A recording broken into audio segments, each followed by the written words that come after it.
السلام علیکم ورحمۃ اللہ وبرکاتہ۔ ڈاکٹر اقبال آپ سے مخاطب ہوں۔ سال سے زیادہ ہو گیا کہ اسرائیل روزانہ کی بنیاد پر سینکڑوں فلسطینیوں کو وحشیانہ طریقے سے قتل کر رہا ہے، اور اب تو بات لبنان تک پہنچ چکی ہے۔ عام آدمی کڑ سکتا ہے، رو سکتا ہے، فریاد کر سکتا ہے، دعا کر سکتا ہے ان کے لیے، لیکن جو حکمران ہیں، جو جنرلز ہیں، وہ بھی مذمت کرنے سے آگے جانے کے لیے تیار نہیں ہیں۔ یہ آپ نے نوٹ کیا ہوگا۔ اور ایک ہمارے چیف آف آرمی اسٹاف ایک تقریر میں فرما رہے تھے کہ ہمارے دل خون کے آنسو رو رہا ہے۔ میرے خیال میں یہ خون کے آنسو ہمیں عورتوں کو رونے دینا چاہیے یا عام لوگوں کو رونے دینا چاہیے۔ جو جنرلز ہیں ان کا کام ہے وہاں جا کے لڑیں۔ وہ مسلمان ہیں، وہ امت کا حصہ ہیں۔ رسول صلی اللہ علیہ وسلم کی ایک حدیث کے مطابق مسلم امت ایک جسد واحد ہے۔ اس کے ایک عضو کو تکلیف پہنچتی ہے تو پوری جسم کو تکلیف ہوتی ہے۔ اور میں یہ بھی بتا دوں یہاں پہ کہ اسلام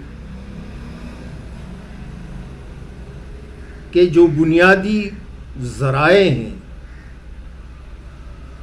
قرآن اور حدیث، جس سے ہم استفادہ کرتے ہیں اور حوالہ دیتے ہیں، اس کا دو بڑے حوالے یہی ہیں، قرآن اور حدیث۔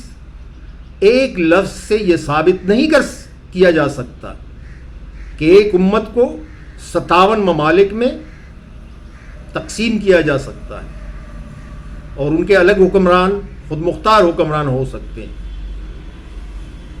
رسول صلی اللہ علیہ وسلم کی ایک حدیث ہے کہ ایک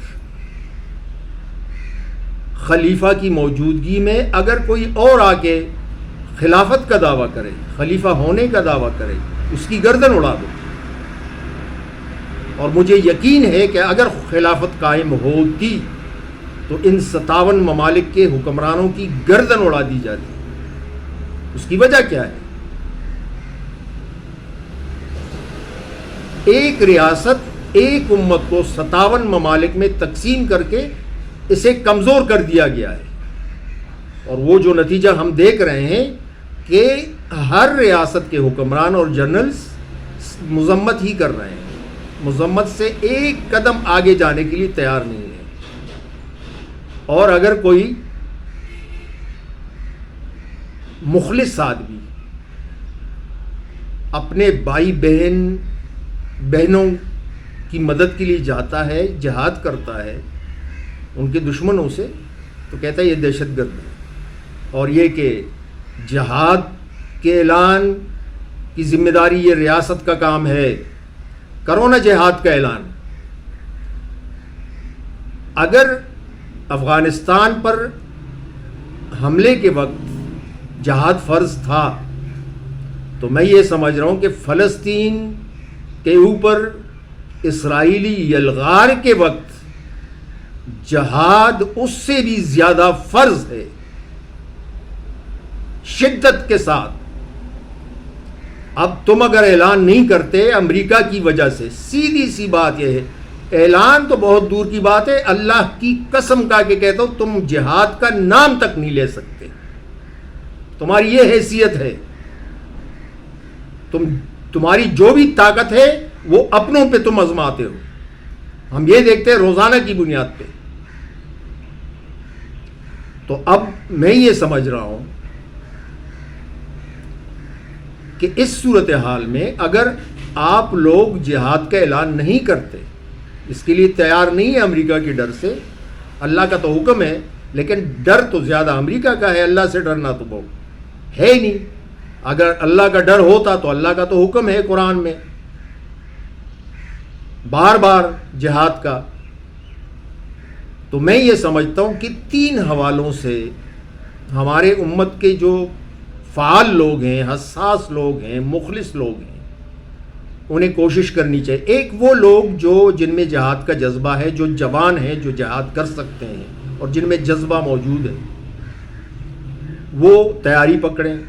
دوسرے وہ لوگ جن کو وہاں تک پہنچنے کے راستے معلوم ہیں یا اس میں تعاون کر سکتے ہیں، وہ مدد کے لیے تیار ہوں۔ اور تیسرے وہ لوگ جو ان کے جانے کے لیے جو اخراجات آتے ہیں وہ ادا کرنے کے لیے تیار ہوں، باوسائل لوگ۔